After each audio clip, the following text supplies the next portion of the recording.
Magandang hapon guys, nagluto ako ng alamang.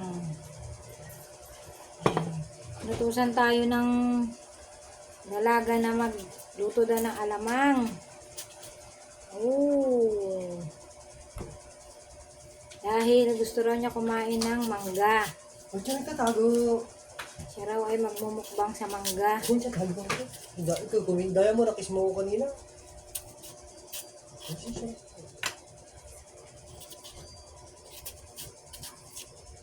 Gusto mo na siya. Wala naman malbas mo ako. Tayo kakain ng alamang na may mangga na may alamang. Ano kutsara na? Ito. Magyan mo yan. Sa Ayun, nagpaluto ng alamang.